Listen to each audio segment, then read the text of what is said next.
Good morning, everyone. I am Kim Elpanes, together with Giffemy and Oculam, to report Topic 9 entitled Environmental Etymology, a New Vocabulary for the Movement.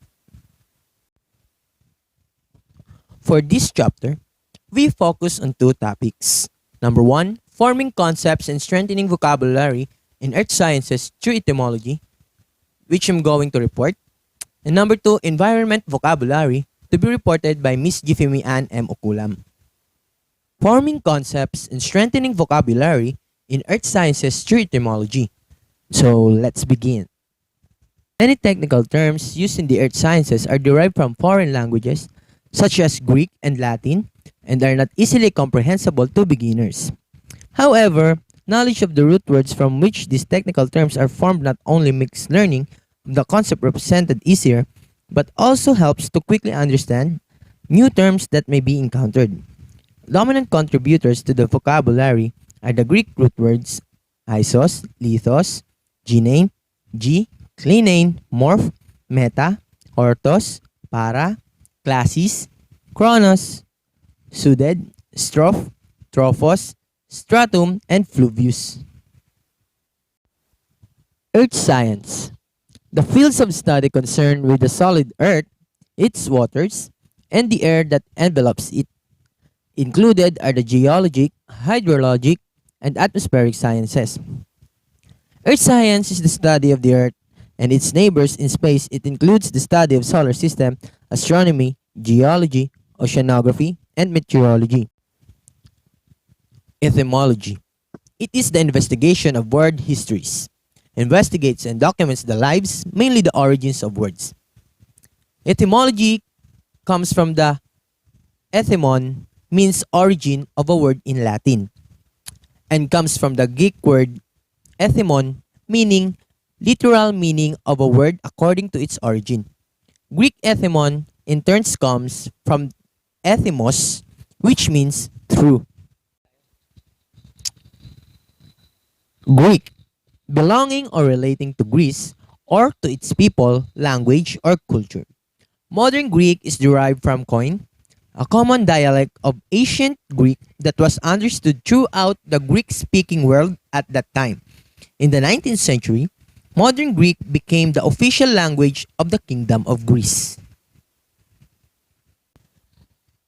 Latin, the Italic language of ancient Latium and of Rome, and until modern times, the dominant language of school, church, and state in Western Europe.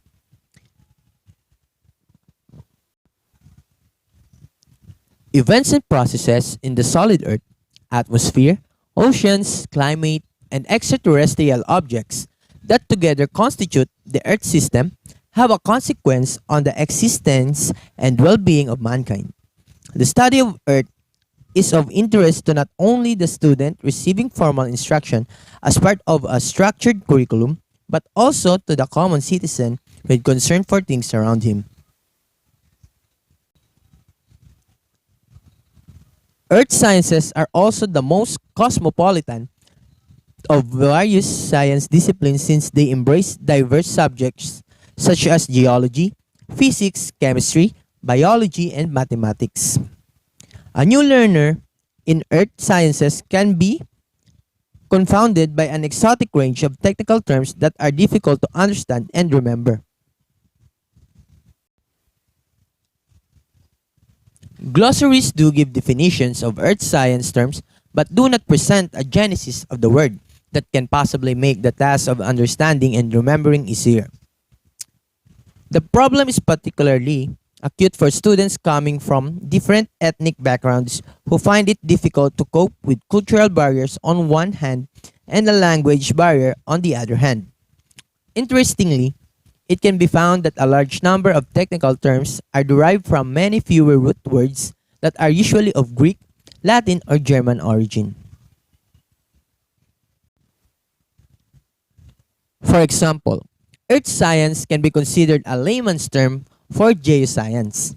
From the Greek root ge, meaning earth, are formed numerous terms that represent various branches and sub-branches of study and also phenomena. For example, geography. Geography is the study of places and the relationship between people and their environments. Geographers explore both the physical properties of Earth's surface and the human societies spread across it. Geology. Geology is the study of Earth, the materials of which it is made, the structure of those materials, and the processes acting upon them. It includes the study of organisms that have inhabited our planet. Geophysics. Geophysics is a subject of natural science concerned with the physical processes and physical properties of the Earth and its surrounding space environment and the use of quantitative methods for their analysis. Next, geochemistry. Geochemistry is defined as the study of the processes that control the abundance, composition, and distribution of chemical compounds and isotopes in geologic environments. Geomagnetism is the study of the dynamics of the Earth's magnetic field, which is produced in the inner core. The Earth's magnetic field is predominantly a geoaxial dipole with north and south magnetic poles located near the geographic poles that undergo periodic reversal and excursions. Next, geomorphology. Geomorphology is the study of landforms, their processes, form, and sediments at the surface of the Earth. Study includes looking at the landscapes to work out how the Earth's surface processes, such as air, water, and ice, can mold the landscape. Geodesy. Geodesy is the science of accurately measuring and understanding three fundamental properties of the Earth: its geometric shape, orientation in space, and its gravity field, as well as the changes of these properties with time. Last is the geostrophic. Geostrophic current is an oceanic current in which the pressure gradient force is balanced by the Coriolis effect. The direction of geostrophic flow is parallel to the isobars, with the high pressure to the right of the flow in the northern hemisphere and the high pressure to the left in the southern hemisphere. Recognizing the need to explain medical terms to modern day practitioners and students who are not proficient in classical Greek and Latin, Dunmore and Fleischer 1977, both linguists, published a novel approach to teaching the challenging language of medicine that involved teaching students to recognize the roots of medical terminology. This concept has been pursued further by medical professionals working in collaboration with a linguist, as evident from the recent version of this popular treatise. Medical terminology constitute course curricula world over. In the case of science disciplines, including earth sciences, the origins of most technical terms are unavailable in present-day textbooks and appear to be forgotten or ignored. Next, let's talk about vocabulary and ideas, environment. Endangered species, a type of plant or animal that might stop existing. It can be any species of fish, animals, or birds. An endangered species is a species that is very likely to become extinct in the near future, either worldwide or in a particular political jurisdiction. Endangered species may be at risk due to factors such as habitat loss, poaching, and invasive species. Extinct, no longer existing, almost or nearly extinct, critically endangered species. 1 out of every 10 plant and animal species is expected to become or go extinct by 2050. According to Zenroom's blog, From Endangered Animals in the Philippines to Endangered Plants in the Philippines, we've covered everything you must know. Here's a list of endangered species in the Philippines you must know: Philippine crocodile, Philippine eagle, tamaraw, bonbon sardine or the tawilist, kalamayan and Philippine spotted deer, tarsier, sea turtles, balabak mouse deer or pilandok, wild pig or baboy damo, Philippine forest turtle, waling-waling, grease plant, staghorn fern, Arabica coffee, and catmon. Here are the 2 examples of endangered animals in the Philippines. First, the Philippine eagle, found in Leyte, Luzon, Mindanao, and Samar. The Philippine eagle is like no other. With its creamy white underbellies and crown-like shaggy feathers, the critically endangered Philippine eagle surely makes a regal impression. But this one-of-a-kind eagle is now in a bad position as their population is classified as critically endangered. No more than 400 adult Philippine eagle endangered pairs remain in the wild. The Philippine eagle conservation status began in the 1970s, and since then, the Philippine Eagle Foundation has rescued over 80 eagles already. Next one is the tarsier, found in Bohol. Prior to the development of the Philippine Tarsier and Wildlife Sanctuary, many people hunted for tarsiers. The captured world's second smallest primates were being sold, kept as pets by private individuals in environments not conducive to their lifestyle and survival, or killed. Because of this, the tarsiers were declared to be specifically protected faunal species of the Philippines by virtue of Proclamation Number 1030, declared by former Philippine President Fidel V. Ramos on June 23, 1997, hence creating the Philippines Tarsier Sanctuary for their protection. Loss of biodiversity. Biodiversity, or the variety of life in the world, is declining. The levels of biodiversity across the world have significantly decreased in the last 3 decades. Causes. Lost habitat means losing the species that live there. With the rising temperature of the Arctic, sea ice melts, which eliminates the habitat of polar bears and various animals, or the global warming. Many species of plants and animals have become extinct due to human activity.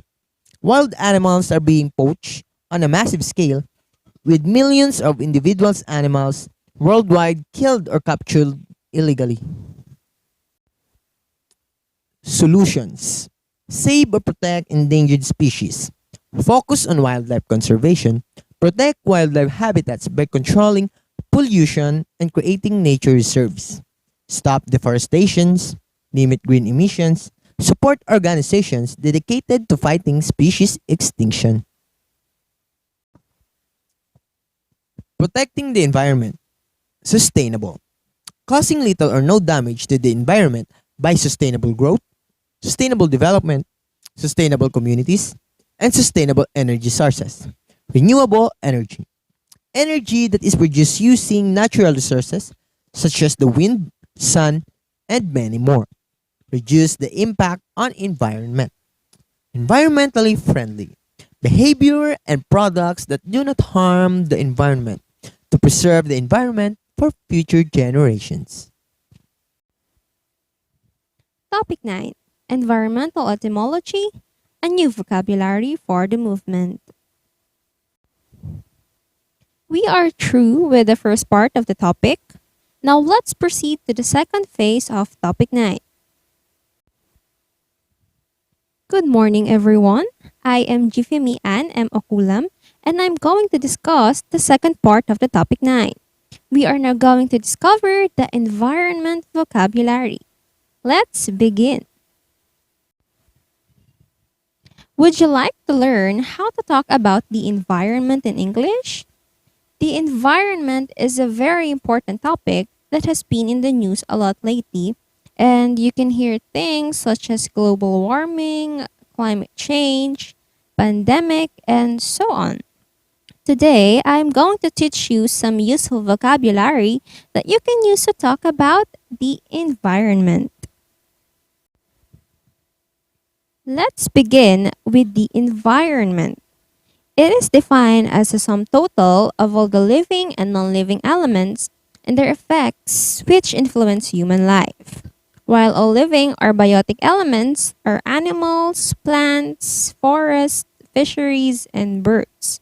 While the non-living or abiotic elements includes water, land, sunlight, rocks, air, and so on.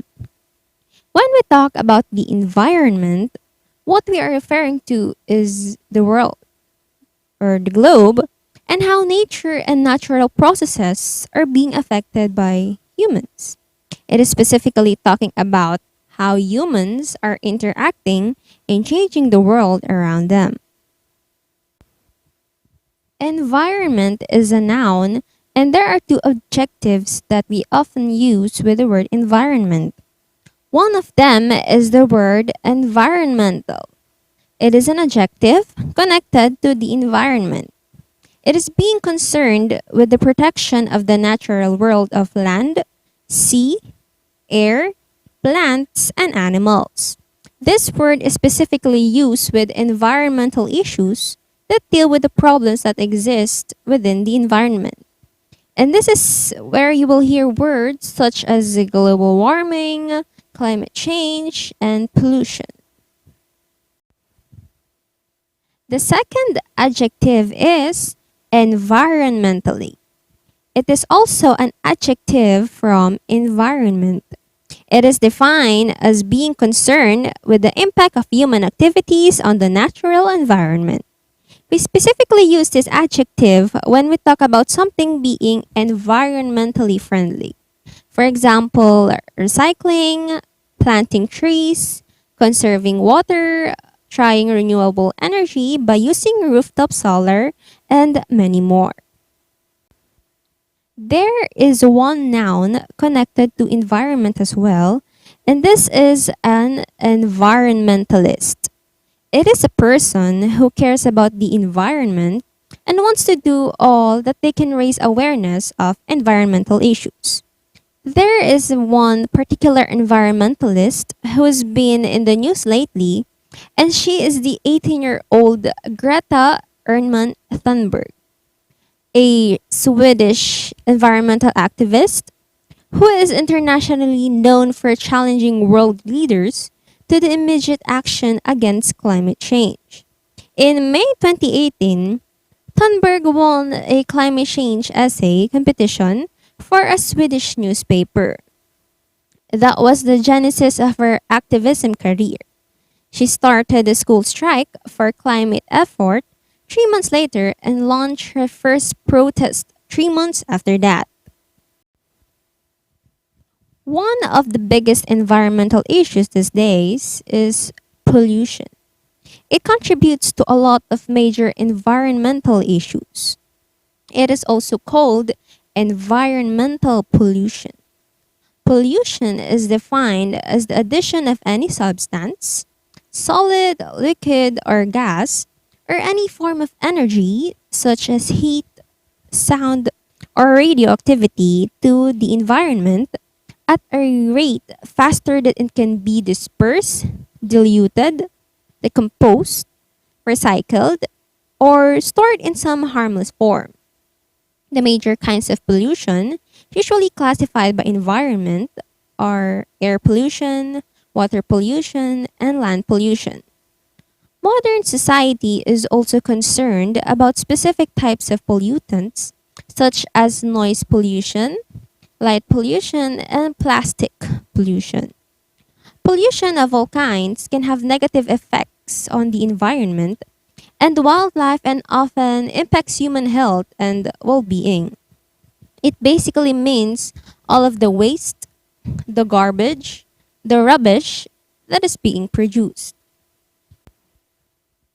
Some major things that are connected to pollution are smog. Smog is similar to fog, but basically it is pollution. It is thick pollution that is in the air and it makes it hard for you to breathe.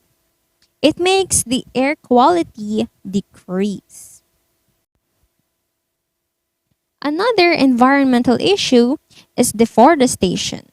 It is the clearing or thinning of forests by humans. Estimates of deforestation traditionally are based on the area of forest cleared for human use, including removal of the trees for wood products and for croplands and grazing lands.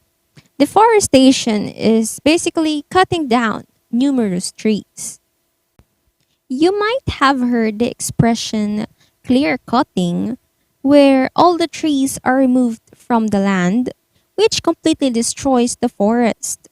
It occurs when forest companies or even wood companies go and cut down huge areas of forest, which is terribly bad for the environment. In some cases, however, even partial logging and accidental fires thin out the trees enough to change out the forest structure dramatically. Aside from that, another huge environmental issue is climate change. Climate change is the global phenomenon of climate transformation characterized by the changes in the usual climate of the planet regarding temperature, precipitation, and wind. They're specifically caused by human activities. As a result of unbalancing the weather of Earth, the sustainability of the planet's ecosystem is under threat, as well as the future of humankind and the stability of the global economy. It means that there is so much pollution in the environment that the weather all around the world is changing. Temperatures are becoming colder or much hotter than the usual. The type of climate change where the weather is becoming hotter and hotter all the time is called global warming. It is the long term heating of Earth's climate system observed since the pre industrial period between 1850 and 19,000 due to human activities, primarily fossil fuel burning, which increases heat trapping greenhouse gas levels in Earth's atmosphere. The term is frequently used interchangeably with the term climate change, though the latter refers to both human and naturally produced warming and the effects it has on our planet. It is most commonly measured as the average increase in Earth's global surface temperature. Global warming is all across the world. Temperatures are rising, icebergs are melting, and sea levels are rising. And it's having a major impact on humans and on the natural habitats of animals. Next is fossil fuel. Fossil fuels are made from decomposing plants and animals. These fuels are found in the Earth's crust and contain carbon and hydrogen, which can be burned for energy. So, what are the examples of fossil fuels? First is coal, which is a material usually found in sedimentary rock deposits, wherein rock and dead plant and animal matter are piled up in layers. The first picture on the left side of the slide is an example of a coal that is a combustible black or dark brown rock consisting mainly of carbonized plant matter found mainly in underground deposits and widely used as fuel. More than 50% of a piece of coal's weight must be from fossilized plants. Second is oil, that is originally found as a solid material between layers of sedimentary rock, like shale.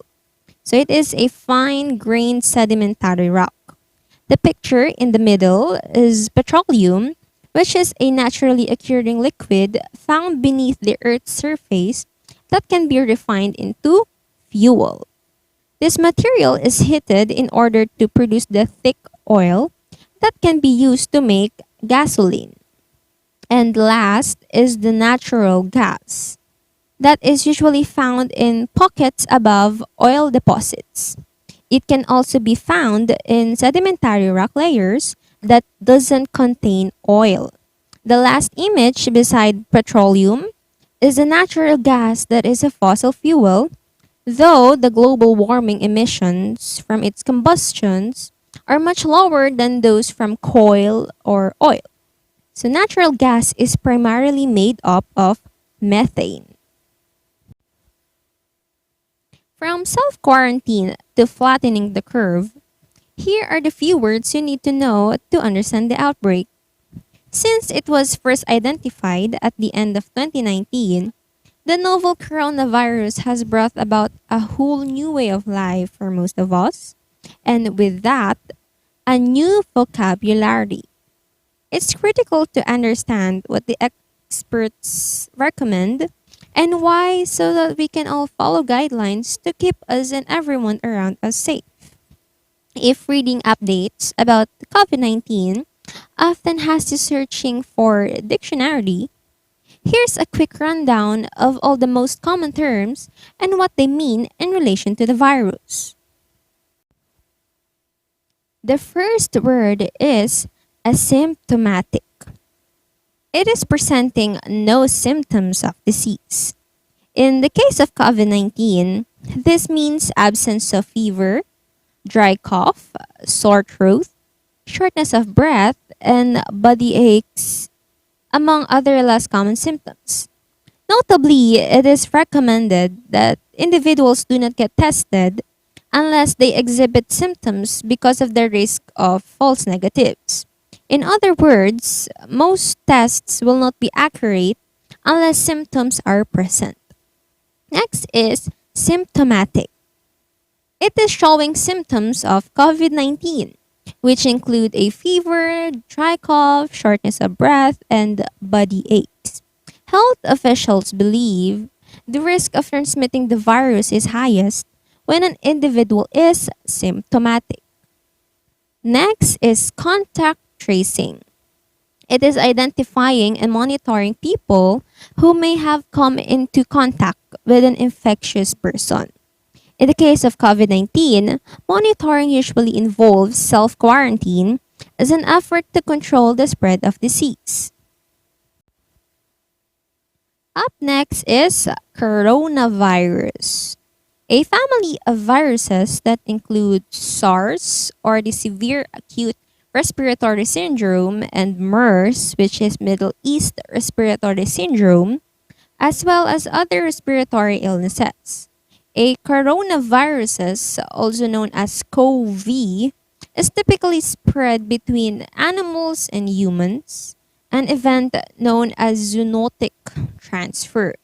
And they are named for the term corona, which is Latin for crown, which refers to the shape of the virus when observed microscopically. Next is COVID 19. COVID 19 stands for Novel Coronavirus Disease 2019, which refers to the year of its initial detection. COVID 19 is the illness related to the current pandemic. The illness is caused by the virus SARS-CoV-2, or the Severe Acute Respiratory Syndrome Coronavirus 2, which is the technical name for the new coronavirus. COVID 19 is a part of a family of coronavirus diseases that includes the common cold, SARS, and MERS. COVID 19 was first reported at the end of 2019 in Wuhan, China. Next is epidemic. It is a widespread occurrence of an infectious disease in a community or geographic area. It is when an infectious disease spreads quickly to more people than experts would expect. It usually affects a larger area than an outbreak. Next is pandemic. It is a disease outbreak that spreads across countries or continents. It affects more people and takes more lives than an epidemic. The World Health Organization declared COVID 19 to be a pandemic when it became clear that the illness was severe and that it was spreading quickly over a wide area. Pandemic is a worldwide spread of an infectious disease with larger reach than an epidemic. Until COVID 19, the last pandemic was the H1N1 influenza outbreak in the year 2009. Frontliner is a term used to describe people who work on the front lines of a business operation, primarily in customer service roles. They represent the face or the voice of the business. And they are the first to interact with the customers and are expected to be the ambassadors of the business. Frontliner has been established to provide support to all hospital healthcare workers on the front lines during the COVID 19 outbreak. These frontliners are doctors, nurses, paramedics, pathologists, hospital support attendants, police, and many more, so on. Frontline workers often work long hours and accept increased risk of infection, yet they still give. Up next is social distancing. It is the act of remaining physically apart in an effort to stem transmission of COVID 19. Social distancing can include a move to remote work, the cancellation of events, and remaining at least 6 feet away from other individuals. Next is a physical distancing. It is a practice of maintaining greater space between oneself and others to avoid direct contact with other people. Next is a lockdown. It is an emergency measure in which individuals are restricted from certain areas in an attempt to control exposure or transmission of disease. In a lockdown during an epidemic or pandemic, individuals are encouraged to stay at home. Next is vaccine. It is a biological preparation of organisms that provides immunity to a particular infectious disease. It is a product that stimulates a person's immune system to produce immunity to a specific disease, protecting the person from that disease. Vaccines are usually administered through needle injections, but can also be administered by mouth or sprayed into the nose. Isolation is a state of being in a place or situation that is separate from others. If a person has a confirmed case of coronavirus, they are instructed to practice isolation, which may be at home or in the hospital, depending on how sick the person is.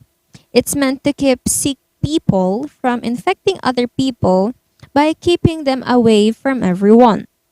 Because the disease is spread by tiny droplets in the air, healthcare workers wear masks and protective equipments to care for the people in isolation. It is recommended that patients in isolation at the hospital should have their own single room with the door closed and their own dedicated bathroom.